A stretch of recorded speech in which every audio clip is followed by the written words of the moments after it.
첫 번째 키워드 풍한습이에요. 이거 한자죠. 네, 네. 네. 한의학을 모르시는 분들은 뭐 대다수는 좀 많이 낯설어 하실 것 같은데 어떤 뜻인지 좀 여쭤볼까요? 네, 풍한습은 외부적 요인이 내부적으로 몸에 질병을 일으키는 외부 요인을 말하는데요. 풍은 바람, 한은 차가운 기운, 습은 습기를 말합니다. 출산 후 여성의 몸이 약해진 상태에서 풍한습의 사기가 들어가게 되면 관절이나 근육, 내장 기능까지 영향을 미칠 수가 있게 됩니다. 산후풍의 대표적인 유발 요인으로 보는 관점입니다. 바람이라든지 뭐 찬 기운이라든지 습기 이런 것들 외부 물질이 몸 안으로 들어와서 산후풍 같은 게 생긴다라는 의미로 해석이 되는데 이런 외부 기운이 몸으로 들어오는 게 그럼 과학적으로 증명이 된 거예요?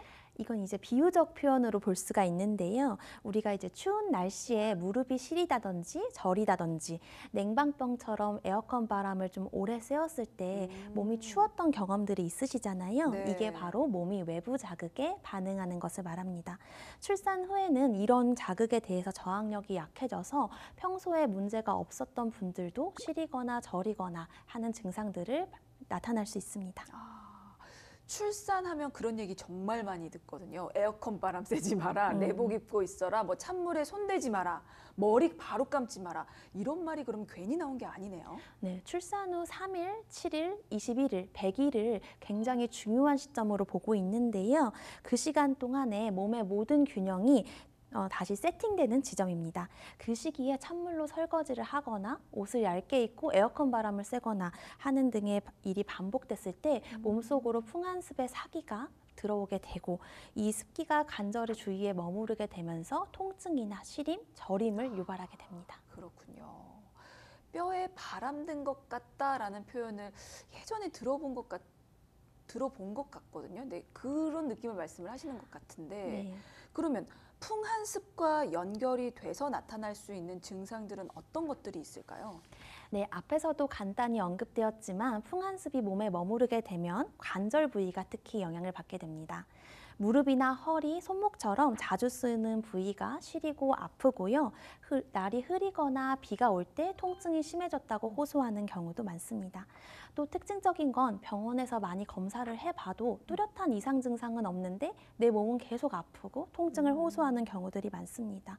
자고 일어났을 때 온몸이 굳은 것 같고 몸이 시리고 저리고 왜 이렇게 피곤하지? 하는 증상들입니다. 그러니까 통증뿐만이 아니고 시리고 저리고 뻐근하고 그 모든 그 감각들이 다 이 풍한습과 연결돼서 나타나는 증상이다. 근데 원인을 찾으려고 해도 뚜렷하게 또 나타나지가 네. 않아서 또 답답하고 문제인 거죠. 네.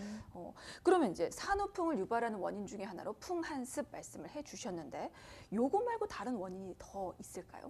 네, 풍한습은 외부 요인이지만 내부 요인도 무시할 수 없습니다. 한의학적으로 봤을 때 산후풍을 유발시키는 또 다른 중요한 내부 요인으로는 기혈허약이랑 장부기능 실조로 나눌 수가 있습니다. 기혈허약이라고 하는 거는 출산을 하면서 대량의 피가 나오게 되다 보니 몸의 기능이 더욱더 약해진 걸 말하는데요. 몸의 보호막이 약해지면서 외부 자극에 더욱더 쉽게 노출되는 것을 말합니다. 그러니까 몸이 허해진 상태인 거죠. 네. 너무 피를 많이 네. 쏟았기 때문에. 그걸 기혈허약이라고 표현을 하는군요. 네. 그러면 산후에는 여러 가지 증상들이 나타날 수 있는데 그 중에서 어떤 상태를 보면 좀 나의 기혈이 좀 허해졌나? 이런 생각을 하면 될까요? 기혈이 허해진 상태는 단순한 피로감 외에도 왜 이렇게 내가 밥맛이 없고 자꾸 피곤하고 눕고 싶지 하는 증상들도 포함될 수 있습니다. 또 얼굴에 핏기가 없고 좀 얼굴이 허여멀건하다. 또 혀를 봤을 때 혀가 선홍색의 붉은 혀가 아니라 하얀 담백설일 때도 기혈이 허약한 경우를 볼 수 있고요. 입마름이나 수면이 좀 불량한 경우도 기혈 허약의 증상으로 볼 수 있습니다. 그러니까 사실 혀의 색깔은 저희가 봐도 잘 모를 것 같고 근데 이제 피로가 자꾸자꾸 풀리지 않거나 잠을 잘 못 자거나 그런 모든 증상들이 허해서 나타나는 증상일 수 있다. 네. 네. 근데 이제 이런 증상이라든지 민감도 같은 경우는 사람 체질에 따라서도 좀 다르게 나타날 수 있습니까? 네, 당연히 관련이 있습니다. 체질적으로 원래도 냉증이 좀 심했던 분들이나 평소에도 좀 피곤하면 잘 붓는다 했던 분들 같은 경우 산후에 더욱더 그런 증상이 두드러질 수 있는데요. 소화기 계통이 평소에 약해서 잘 체하셨던 분이나 감기만 걸려도 몸살처럼 쉽게 아팠던 분들 같은 경우에도 산후 회복이 더디고 통증의 민감도가 높아질 수 있습니다. 그래서 산후조리도 개개인의 체질에 맞춰서 시행하는 것이 추천되고 있습니다. 그럼 소화기 약한 분들이 좀 더 조심을 하셔야 되는 거예요? 네. 아, 체질에 따라서도 산후조리를 다른 방향으로 네. 해야 하는군요. 예를 좀 들어주세요. 사실 이렇게 이론적인 설명만으로는 확 와닿지가 않아서 뭐 예를 들면 냉증 체질이면 어떤 걸 주의해야 한다 이런 예시를 들어주시면 더 이해가 될 것 같거든요. 네, 기본적으로 냉증 체질의 환자분들 같은 경우는 몸을 따뜻하게 하는 음식과 환경이 정말 중요합니다. 기본적으로 식습관은 죽이나 탕 위주의 따뜻한 음식을 섭취해 주시는 것이 좋고요. 몸에 열이 많은 체질이라면 지나치게 보양을 하시는 것보다는 체열을 조절하는 치료가 추천되고 있습니다.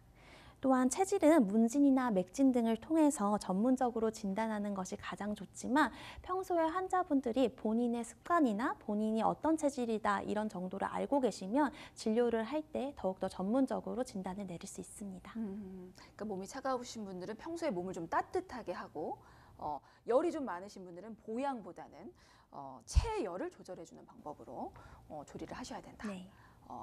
체질에 따라서도 조리 방법들이 달라지기 때문에 이 또한 좀 먼저 확인을 해보실 필요가 있을 것 같은데, 근데 이제 이런 증상을 어느 시점부터 보면서 아 이거 산후풍이구나 판단을 하는 게 좋겠습니까? 사실 산후에 근육통이나 피로감 같은 경우는 당연한 것으로 생각될 수도 있는데요. 네. 이게 출산 후 몇 주가 지나도 계속되거나 오히려 심해진다라는 느낌이 있으면 진료를 받아보실 거를 추천합니다.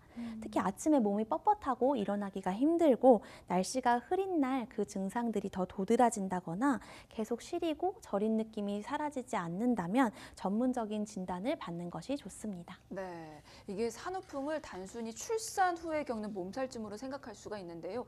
그렇게 단순하게 여길 건 아닌 것 같습니다. 복합적인 원인과 자신의 체질까지 맞물린 질환이라고 생각을 하시는 게 맞겠죠? 네, 예전에 산후풍은 참아야 한다로 인식이 됐는데요. 요즘 시대의 경우 산후풍은 참는 게 아니라 내 몸이 보내는 신호에 민감하게 반응하고 그 원인을 정확하게 이해해서 조기에 대응하는 것이 훨씬 중요합니다. 그러니까 출산 후에 자연스럽게 겪는 일이 아니기 때문에 참아내기만 할 것이 아니라 질환이기 때문에 치료하고 관리해서 이겨낼 필요가 있다라는 말씀이신 네. 거죠. 그러면 산후풍은 출산 후에만 겪습니까? 아니면 뭐 유산 같은 상황을 겪을 수도 있는 거잖아요. 그럴 때도 뭐 충분히 발생할 수 있습니까? 네, 유산의 경우에도 출산에 준해서 산후조리를 하게 되는데요. 보통 유산 후 한약 같은 경우도 출산을 했다라고 봐서 산후보약으로 저희가 들어가는 경우가 많습니다.